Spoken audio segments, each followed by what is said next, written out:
गोटे घरे कृषक आ ताप आ कृषकर स्त्री रोते से बहुत गरीब थे से किसी खावाई भी घरे नाला कि घरे बसिकी कृषक सब बेले भावु थाए जे मु कौन करी जमीक आम परिवार खुशी रही पार कहीं तार गोटे छुआ थाए से जो भावु भावु ता मुंडे गोटे आइडिया आसे जहाँ मो खेत तो किसी करनी मु कि पनीपरिया करें भल हाँ देख मुझे जाऊँ खेत आड़े कि पनीपरिया करनेबी से किसी पनीपरिया हेले बजार बिकिकी पैसा किसी करें आम घर गोटे बनवा खुशी रही पार ताले मु एबे आसुची तमें माने थाओ।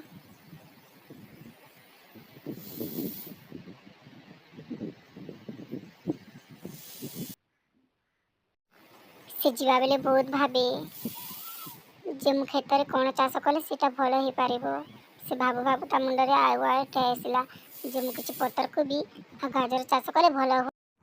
बहुत खरा होची जल्दी टिके सरीगले बहुत भल हाँ सकालू आसी संध्या हो मोर हल तसवा कम तो सरीगला जो मुझे मंजी रोपी दिए हाँ मंजी को भलसे रोपी दिए कौन करी एमती मोर दिन कटो कि मो भाग्य बदल किए जाने मु भी जानी पतर कोबी आ गाजर रोपुची भगवान आशार जदि भल हो ताले बहुत बड़ कथा खाली ये चाहूँगी फसलटा बहुत भल हो आ बजार बहुत बिक्री गले मुझे करी बहुत खुशी रही पारि। हे भगवान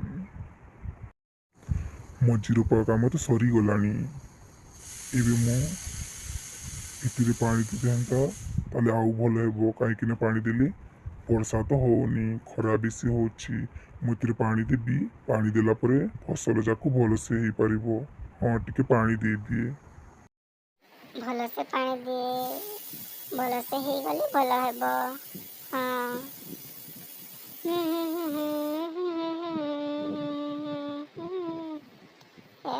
गला पानी दिया एबे सरीगला सब काम तो सरीगला एबे भगवान उपर सब किछि रहिला।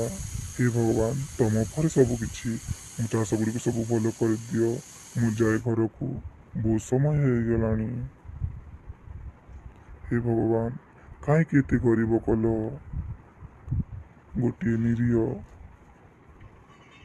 एते कष्ट मु बंचुची मोर गोटे पुओ अच्छी मुझे पाठ साठ पढ़ी पारुनी खाइबा किसी भल से दौनी केबे मो दिन आसो जी मु खुशी रही पारि। हे भगवान तमें खम सब किछि तुम उपर मो सब किछि रहिला चाष जदि भल से ही पार मु गोटे घर फास्ट की बनईदेवी कहीं घर का सब किछि घर रही भी किछि नहीं।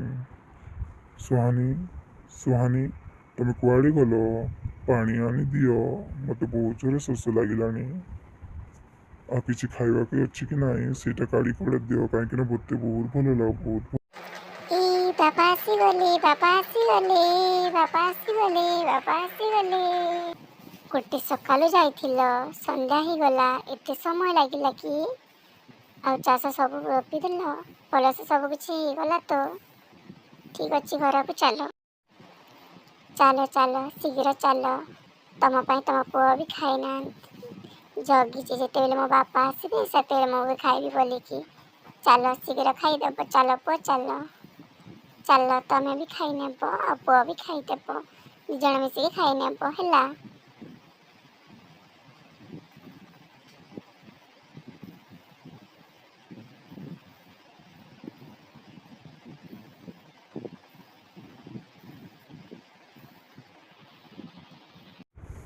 सुहानी मुझे बाहर को जाऊँगी समय पर आसबि पुओ को खाइबा दे माँ मु तो खाई सारी बहुत जोर निद लगुच जाए मु शोदेवी माँ मु जाऊँगी बहुत जोर निद लगुच।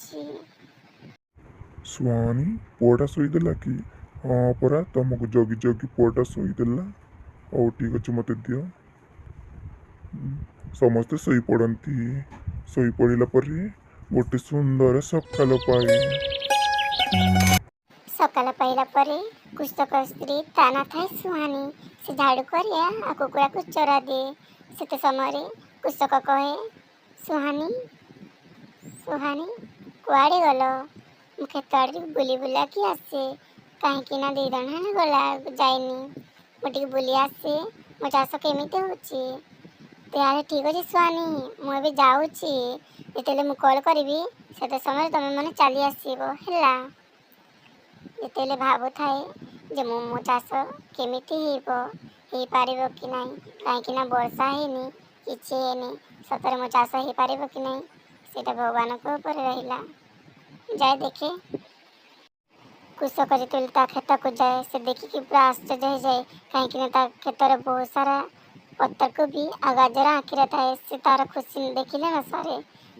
ହେ ଭଗବାନ, ଏଇଟା ସବୁକିଛି ତମର ଦୟା। ମୁଁ ମୋ ସ୍ତ୍ରୀକୁ କଲ୍ କରିଦିଏ, ପୁଅ ସ୍ତ୍ରୀ ଆସିକି ଦେଖିଦେବେ। ମୁଁ ମୋ ସ୍ତ୍ରୀକୁ ଫୋନ୍ କରିଦିଏ। ହ୍ୟାଲୋ ସୁହାନୀ, କ'ଣ କରୁଛ? ଆସୁନ କ୍ଷେତ ଆଡ଼େ, ଦେଖିବ ଆସ କ'ଣ ହେଇଛି। ହଁ ସ୍ୱାମୀ, କ'ଣ ପାଇଁ ଫୋନ୍ କରିଥିଲ? ସତରେ ସ୍ୱାମୀ? ତାହେଲେ ଠିକ୍ ଅଛି ସ୍ୱାମୀ, ଆମେ ଯାଉଛୁ ପୁଅ ଆଉ ମୁଁ। ଚାଲ ପୁଅ ଚାଲ, ତୋ ବାପା ପରା ଫୋନ୍ କରିଥିଲି କ୍ଷେତକୁ ଯିବା ପାଇଁ। ଚାଲ ଚାଲ। ତାପରେ କୃଷକ ସ୍ତ୍ରୀ ସୁହାନୀ ଚାଲିଯାଏ। ତା ପଛେ ପଛେ ତା ପୁଅ ବି ଯାଏ। ତା ପୁଅ ଗଲା ପରେ ସମସ୍ତେ କ୍ଷେତକୁ ପହଞ୍ଚି ଯାଆନ୍ତି। ସେତେ ସମୟରେ କୃଷକର ପୁଅ ରାଜୁ କୁହେ, ବାପା ଆମ ଫସଲ ତ ବହୁତ ବଢ଼ିଆ ହେଇଛି। ସତରେ ବାପା, ବହୁତ ବଢ଼ିଆ ହେଇଛି। ସୁହାନୀ, ମୁଁ ପତ୍ରକୋବି ଆଉ ଗାଜରକୁ ତୋଲିକି ବଜାରକୁ ବିକିବା ପାଇଁ ଯାଉଛି। ତମେମାନେ ବି ଘରକୁ ଚାଲିଯାଅ ହେଲା। ତାହେଲେ ଠିକ୍ ଅଛି ସ୍ୱାମୀ, ଆମେ ଘରକୁ ଚାଲୁଛୁ। ଚାଲ ପୁଅ ରାଜୁ ଚାଲ।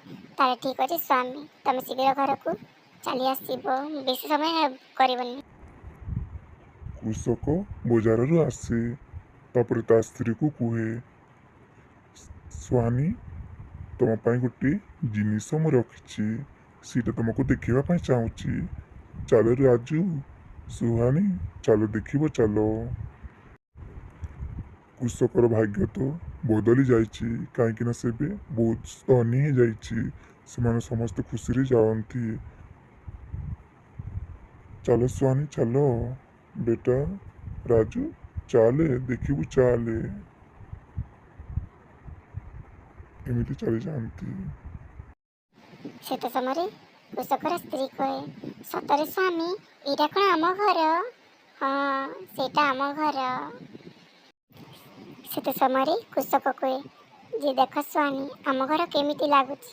ସେତେ ସମୟରେ ତ ତା ପୁଅ ଯେତେ ଡ୍ୟାନ୍ସ କରୁଛି ଦେଖିଲେ ନା ସରେ।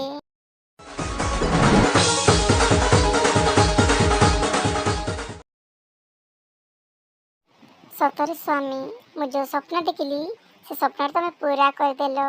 ଠିକ୍ ଅଛି ସ୍ୱାମୀ, ଚାଲ ଆମେ ଭିତରକୁ ଯିବା, ଭିତରେ ଦେଖିବା କେମିତି ହେଇଛି। ଏଇଟା ତ ବାହାରୁ ଦେଖିଲୁ, ଏବେ ଚାଲ ଭିତରକୁ ଯିବା। ଚାଲ ପୁଅ ଚାଲ। ସମସ୍ତେ ଏମିତି ଘର ଭିତରକୁ ଚାଲିଯାଆନ୍ତି। ଯେତେ ସମୟରେ ସମସ୍ତେ ଘର ଭିତରକୁ ଚାଲି ଆସନ୍ତି, ସେତେବେଳର ସମସ୍ତଙ୍କ ଖୁସି ଦେଖିଲେ ନ ସରେ, କାହିଁକି ନା ସେମାନେ ବହୁତ ବଡ଼ ଘରେ ରହନ୍ତି ଆଉ ବହୁତ ଖୁସିରେ ରୁହନ୍ତି। ସମସ୍ତେ ଯାଇକି ସେ ଚେୟାରରେ ସମସ୍ତେ ବସନ୍ତି ଆଉ ସମସ୍ତେ କଥା ହୁଅନ୍ତି, ଭଗବାନଙ୍କର ସବୁ କିଛି ହେଲା ବୋଲି ଆମେ ଏଇଠି ବସିଛୁ। ଏଇଠି ପରିବାର ଏଇଠି ଶିଖିବାକୁ ପାଇଲେ ଯେ କିଛି କଲେ ହିଁ କିଛି ମିଳିବାକୁ ପାଏ। ସେମିତି ସମସ୍ତେ ଏମିତି କରନ୍ତି ଆଉ ସମସ୍ତେ ଖୁସିରେ ରୁହନ୍ତୁ।